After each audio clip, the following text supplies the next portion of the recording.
في عصب مش أي عصب بيتحرك من المخ ويمشي في الرقبة وينزل يشبك في القلب والرئة والكبد والطحال والمعدة، وبيمد إيده كمان لحد القولون. العصب ده اسمه العصب الحائر أو الفاجاس نيرف.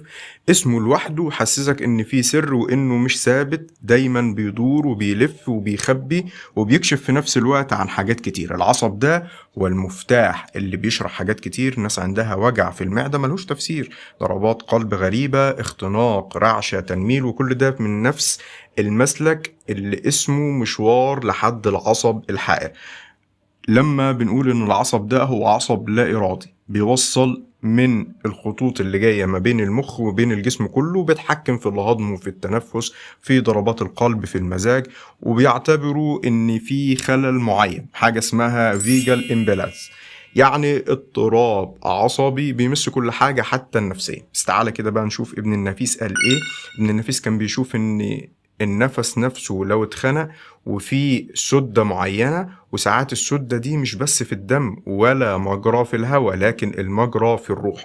وكان شايف ان في انحباس الحركة بيبدأ من انحباس الإشارة، يعني لو العصب ده مش شغال بشكل طبيعي يبقى الطاقة ما بتوصلش. طيب، فالأنطاخي كان بيقول لنا سر، وكان راجل عنده فكر عالي جدا وكان شايف حاجة أكتر بكتير. قالك: من سكنت معدته واضطربت أعصابه وارتعشت أطرافه فليبحث عن عصب سكن في جوفه فلم ينطلق. والعصب ده اللي هو مش ساكن اسمه العصب الحائر. والعجيب بقى إن أعراضه بتدخل في كل التخصصات: وجع في القلب، وجع في التنفس، مشاكل في المعدة، ويقولوا عليه ده قولون. لكن محدش بيبص للعصب ده اللي هو رابط ما بين كل الحاجات دي كلها. والمصيبة ان العصب الحاد بيتأثر بالمزاج وبالطبع وبالتخمير الداخلي. والتخمير الداخلي عشان نفكر دايما في موضوع التحولات الداخلية، فاحنا بنشوف العصب ده مش مجرد سلك عصبي، ده قناة توازن بين الأخلاط كلها. لو غلبت السوداء يبقى العصب ده مكتوم، لو زاد البلغم يبقى الإشارة متعطلة منه، لو صفت الصفراء يبقى العصب ده بيهيج، ولو الدم اندفع بزيادة بيحصل دوخة وهبوط بشكل كبير جدا نتيجة الارتجاعات الغير منطقية في الدورة الدموية.